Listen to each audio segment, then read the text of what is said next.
Hiya guys, Crazy Teacher Nick. And I thought that I'd run a quick video on how to plan your text analysis. I'm going to do a planned video for the paper one, question one, and for the paper two, question three. So this is the how to do the planning. This is not the actual writing. I've done lots of videos on that.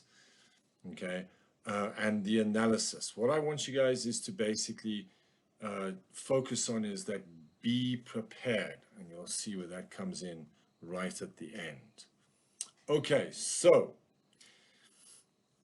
the first thing you need to keep in mind is that you need to be efficient.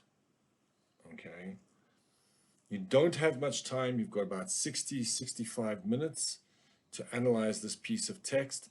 Time is definitely not your friend. Okay, so you need to practice your planning. Don't wait till a week before your exam or a month before your exam. Start practicing your planning now. Okay, start practicing your planning now. In your analysis, you need to be proactive with your text and not reactive. Okay, and you want to break your text down into bite-sized chunks so that you can focus your time, because one of the biggest mistakes is students spend too much time in the beginning of the text and not enough on the end of the text. And examiners know this when they're preparing the exams. So the very first thing you got to do in your paper one, question two of the Cambridge exams is pay close attention to the command words. The command words tell you what you need to do to be successful in this text. Okay, the first thing is read the text. That is the very first command that they give you. Read the text. And when you're reading the text, read the text for understanding. Okay, I know time is short. I know we're nervous. I know it's an exam, but you want to read it in a calm, clear way because you're reading for understanding. Okay, you need to have a good understanding of what the text is about, what the text is doing before you start going into the analysis. That's my next step. Analyze. Okay, that's the next command word. It says analyze the text. That is your job. You're not retelling the story. Okay, you're not summarizing the text. Okay, you're not explaining your understanding of the story. You're analyzing what the writer has done so that they can have an impact on the reader. That is your focus. And that is exactly what they tell us. They tell us analyze the text, focusing on form, structure, and language. So you must know your language devices, you must know your structural devices, and form, okay, includes key conventions. Check out a mark scheme. It asks for you to discuss key conventions. You must know your key conventions. So when I say be proactive, okay, whatever the text type is that is placed before you, you know what your key conventions are. Now, typically Cambridge will give you a text that has a dual set of conventions. So that's going to inform you what sorts of language devices there should be inside the text and what sorts of structural devices. So you're approaching the text. When you're reading the question, you're already thinking to yourself, this is an article. I know my conventions of an article, and I know what language devices and structural devices there should be. And that is being proactive. Reactive is where basically you're reading the text and you're hoping you're going to find a device. If you go into the looking at the text knowing what should be there, and you spot it, you can confirm it immediately. Yes, here is a device. I was expecting it to be here. Here it is. It's confirmed. Okay. You are going to look out for any other devices, obviously. But you want to go into the text thinking about what devices there should be in this text. Okay.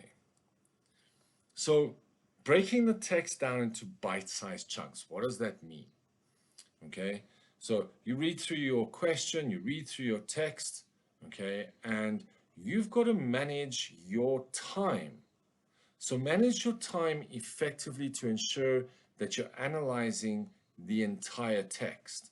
So I suggest breaking your text down into 4 or 5 sections, which means that you will have 60 seconds, okay, for each block.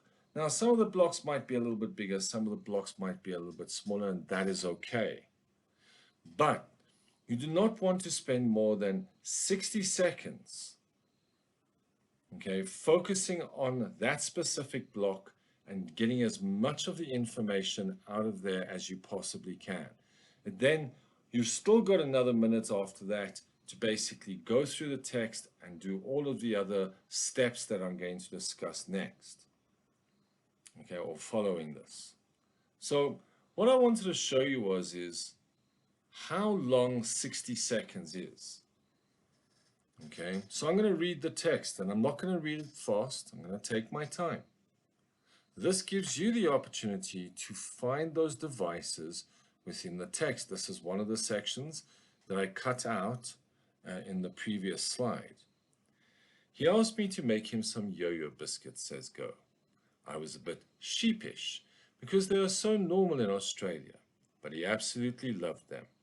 We started making them for the cafe and they sold really well. Anzac biscuits followed soon after. Go characterizes herself as a traditionalist, whereas she says Ottolenghi can't resist changing things. I like to perfect classic simple things, she says. I don't like the invention for its own sake. He is less bound by the traditional. He is always saying, what can we add? We call it alengifying something. When he alengified Anzacs, adding sultanas and lemon zest, the response from Australia was swift and outraged. He cares less about making an Anzac than making a biscuit that tastes really, really good, says Go. Now remember, you've already read the text. So at this point, all you're doing is scanning the text for those effects that stand out for you. That is the main idea. Okay, so I was able to complete that in 60 seconds. 60 seconds is a long time for what is probably about maybe 70 to 80 words here. Okay, so when you're making your annotations in your text, the annotations only need to make sense to you. Okay, the examiner is not going to mark your planning, they don't grade your planning, but they do like to see planning.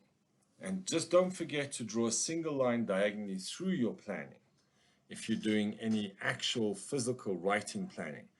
But I would suggest basically creating that code. The idea being is that you will identify a language device, a structural device within the text, okay, and then you will make sure that you don't repeat any of those devices by numbering them in the order that you're going to discuss them in. So let's go back to the beginning. Let's just review each step. Okay, first you're going to read the question. Okay, you're going to annotate the question to make sure you understand the question. Next, you're going to read the text.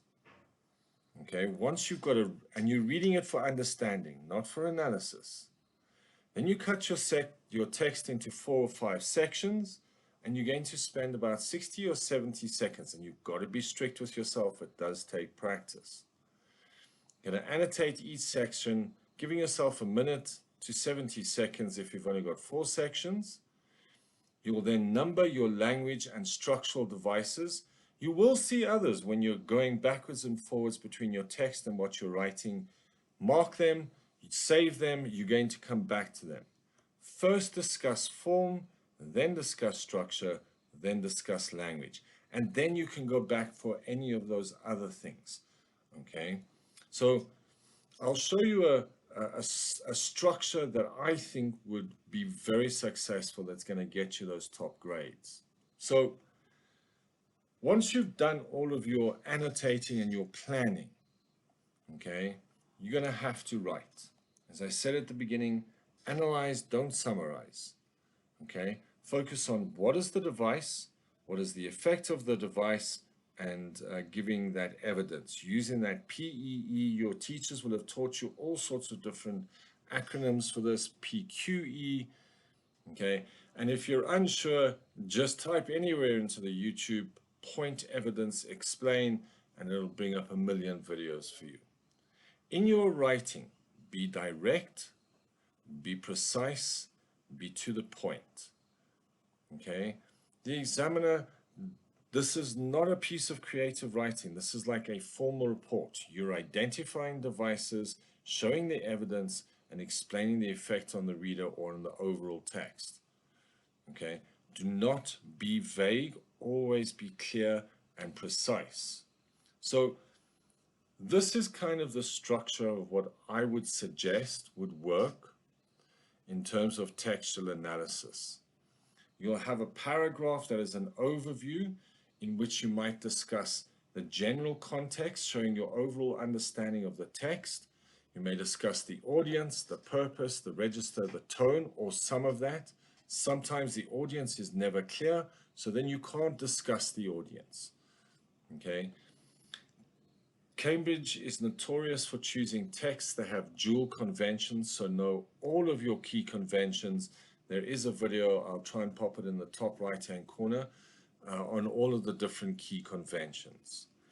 Okay, then discuss your structural devices. 2 or 3 structural devices should be fine, because there will always be more language devices than structural devices. Okay, so first 1 or 2 paragraphs, context, audience, purpose, register, tone, key conventions. That might be 1 or 2 or even 3, maybe small paragraphs, showing the examiner your understanding of the key conventions and how they apply to the text that has been presented to you. Discuss some of the structural devices you find in the text, discuss those language devices, and then you can discuss any other device, any structural device or language device, any of those other devices that you may have noticed. You will keep writing until they say pens down. Remember, inside an analysis, there's no conclusion. Don't waste your time. Examiners don't read them. They're just a rehash of what you've already done. They're a waste of time. No conclusions. Okay. So hopefully that has been kind of helpful to you guys. Again, if you've got any questions, drop them below. Closer to exams, I want to do kind of like a stream where basically students can ask questions, and I'll see how many of the questions I can answer there.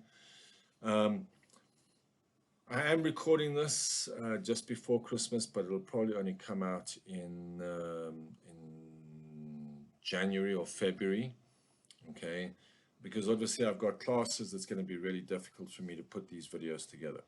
But guys, you guys are absolutely amazing. Thank you for the subscribers. I really, really appreciate you guys. Thank you for the likes, okay? And thank you for sharing. I see my videos being shared all over the place.